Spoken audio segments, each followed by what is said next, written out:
التعقيبة الثانية من وزارة الشؤون الدينية محافظة كليمانtan الشمالية أو نائبه سيلقيها Bapak Hamzah SAGMM Kabid Pendis Kanwil Kalimantan Utara.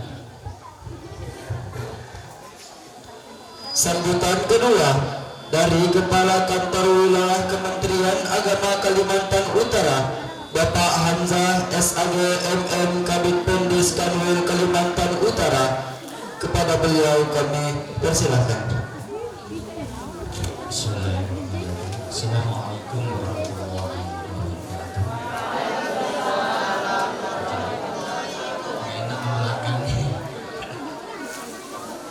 Sebelum saya menyampaikan pada sambutan, terlebih dahulu kami menyampaikan permohonan kepada Kamil. Seyogyanya beliau akan hadir di sini. Pada saat bersamaan ada tamu dari Jakarta Indonesia, Jenderal Rozi. Pada hari ini sudah kemarin beliau berada di Tanjung Jabor. Hari ini menemani Bapak Jenderal ke Kerajaan, sehingga beliau kami untuk menghadiri penyampaian ini. Kemudian kehadiran kami tidak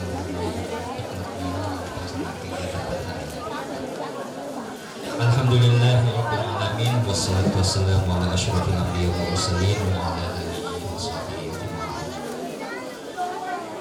Alhamdulillah, pada kesempatan yang sangat mulia ini saya dan kita semua selalu memperbaharui rasa syukur kita ke Allah Subhanahu wa taala atas segala begitu limpahan rahmat karunia-Nya pada kita sekalian. Alhamdulillah pada pagi hari ini kita dapat berhadir dalam acara yang cukup baik dan hikmah, adalah itu penerimaan santri dan santriwati yang baru. Yang saya hormati Gubernur Kalimantan Utara atau mewakili, yang saya hormati Rem Provinsi Kalimantan Utara atau yang mewakili, yang saya hormati Polda Kalimantan Utara atau yang mewakili, yang kami hormati Kapolres atau yang mewakili, yang saya hormati Bupati Bungan, mungkin ada yang mewakili, yang saya hormati Kepala Kantor Kementerian Agama Kabupaten Bungan atau yang mewakili, diwakili oleh Subhanahu Usaha, yang sama-sama kita muliakan dan kita ta'zimi Tuan Guru Zaini Abdul Manan CMPD, kalau saya sebut nama, yang sama-sama kita hormati, kita muliakan dan kita ta'zimi Tuan Guru Ihsan Syafar MPDI, yang kita sama hormati pengurus wilayah Nahdlatul Ulama Provinsi Kalimantan Utara, yang mulia, yang kita sama-sama muliakan, kita hormati adalah pengurus Pondok Mujahidah Indonesia, yang saya hormati dan saya banggakan, dan saya akan sebutkan namanya satu persatu, seluruh para kiai, para ustadz, para ustazah, para siswa, tamu undangan, para santri sekalian dari Allah Subhanahu wa taala. Yang pertama, kami dari Kantor Wilayah Kementerian Agama Provinsi Kalimantan Utara sangat menyambut baik dalam acara seperti ini, karena setiap siswa yang baru biasanya pasti ada namanya perkenalan wilayah, yang dimana santri-santri kita tersebar di beberapa daerah. Mungkin situasi dan kondisi daerah itu berbeda, dan memasuki pondok tempat yang baru perlu pengenalan yang harus mereka pahami dan mereka ketahui. Untuk itu penyerahan ini sangat penting sekali dilakukan, dan orang tua dan wali santri dan punya komitmen yang kuat untuk menitipkan anaknya dan mempercayakan anaknya, bukan menitipkan, mempercayakan anaknya untuk menimba ilmu agama maupun ilmu umum di pondok pesantren ini, sehingga keterikatan dua batin yang sama di pondok ini mudah-mudahan hasilnya nanti akan menghasilkan positif yang baik, akan sebagaimana kita sama-sama kehendaki menjadi insan yang beriman, bertakwa, dan takwa pentingnya adalah bagaimana anak itu berakhlak karimah yang baik. Apalah artinya anak berilmu tinggi tetapi tidak berakhlak karimah, itu juga tidak. Oleh karenanya sekarang etika berakhlak karimah yang baik itulah yang sangat penting yang harus dimiliki. Berselawat kepada baginda Nabi Muhammad SAW. Mudah-mudahannya, mohon maaf ya kalau ini salah, kalau dikoreksi. Kalau para kiai menyebutkan, para ustadz, para penceramah, salah satu amal di luar bulan Ramadan yang punya nilai tambah berlipat-lipat adalah guru atau yang nyampe di pondok kiai.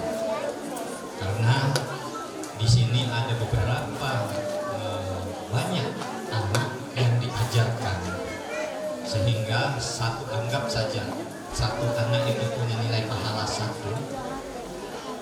Anak ini nanti keluar akan bentuk lagi seperti bagaimana dilakukan pondok pesantren ini, insya Allah itu akan berlipat.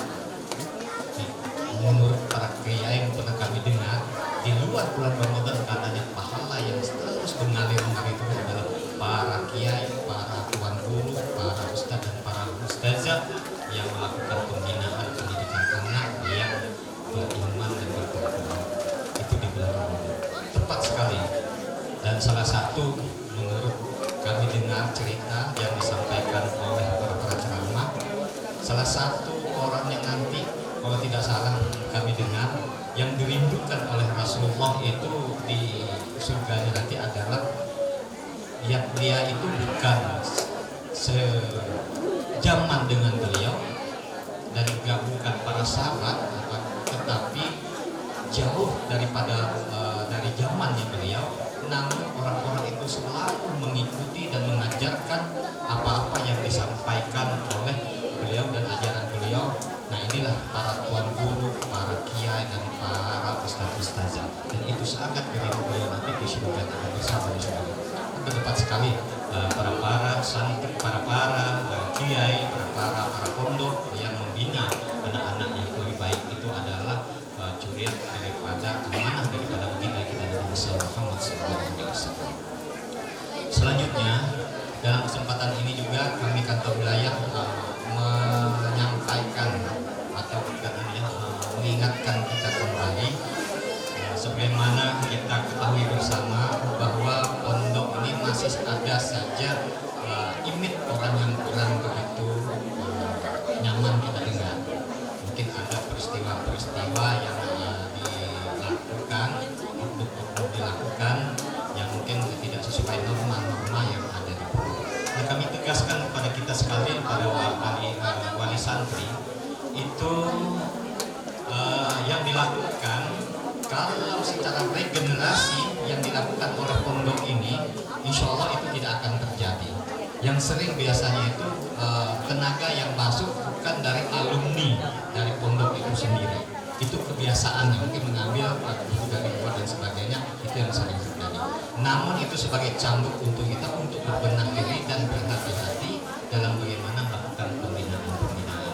Nah, sehingga Kementerian Agama selalu mengawal, memantau perkembangannya. Alhamdulillah, Pondok Ilmu Nurul Mujahidah ini kita dalam kurun waktu 7 tahun sangat luar biasa. Pada awalnya kami datang sini masih belum begitu sempurna. Pada waktu tanggal 2020 sekiannya pada waktu itu, alhamdulillah sekitar sekarang. Menurut informasi tadi tidak membuat spanduk katanya. Masya Allah, tidak dibuatkan spanduk. Biasanya orang itu kan ada baliho di pinggir-pinggir jalan, ini tidak dibuatkan baliho. Tapi ini sudah orang masuk 58 santri. Bagaimana kalau pasang baliho ya? Nah, pasang aja sudah segitu. Mungkin bukan 2 kali, Masya Allah. Ini adalah keberkahan dari untuk kita. Maka para wali santri jangan khawatir, tetapi menitipkan anak itu betul dengan tulus ikhlas. Nah, jangan menitipkan setengah-setengah hatinya. Nanti kalau ada anaknya cengeng, ibunya jangan cepet cengeng. Biasanya itu kalau anaknya nangis itu sekali, ibunya nangis sampai 3 kali, sehingga meluntuk ke hati anak itu di pondok. Beri dorongan kepada mereka, ilmu agama itu sangat penting sekali untuk kita pelajari, karena ilmu agama itu nanti sebagai dasar kita untuk mengarungi kehidupan kita baik dunia nanti maupun di akhirat. Yang terakhir, terima kasih kami sampaikan kepada Pondok Pesantren Muda ini yang melakukan pembinaan anak. Masya Allah tadi itu ini bahwa acaranya sudah 3 bahasa. Nah mungkin saran kami, biasanya kalau ada pendidikan itu ada namanya kelas meeting. Apapun namanya di pondok ini, kalau bisa nanti anak kelas meeting itu diadu mereka antara kelas atau seperti ini. Termasuk tadi ceramah 3 bahasa tadi. Nanti dikatakan kelas meeting, nanti kalau itu sudah dilakukan terus menerus, karena kita ada event namanya KSN. Kalau di madrasah, kalau di pondok pesantren itu Pak Pospenas ya. Pospenas ada tingkat kabupaten, provinsi sampai nasional, dan event-event seperti itu yang kita butuhkan. Dan tak kalah pentingnya adalah baca kitab kuning. Nah ini kita ada nama label untuk pondok pesantren. Nah ini kita harapkan nanti di kelas meeting itu bisa di format seperti itu. Tidak hanya itu mereka melakukan olahraga saja, tetapi ada muatan-muatan spiritual yang mereka lakukan, tetapi bermanfaat untuk mereka setelah mereka keluar nanti. Dan juga ada yang kita harapkan mengikuti program pemerintah, kegiatan-kegiatan baik itu tingkat kabupaten, provinsi maupun tingkat nasional. Mungkin itu saja yang dapat kami sampaikan kepada kita sekalian. Sekali lagi kepada wali-wali santri yang menitip anaknya di sini, sama-sama kita mempercayai untuk melakukan pembinaan, dan kita orang tua juga mensupport, mendoakan, membantu pondok pesantren ini dalam melakukan pembinaannya. Saya yakin ibu kita membina anak kita 1 orang di rumah saja, pasti suara itu melebih dari 3 meter. Pasti saya yakin. Suruh sholat saja mungkin. Nah kalau di pondok pesantren ini ya mereka sangat luar biasa mengguna. Maka butuh spot dukungan daripada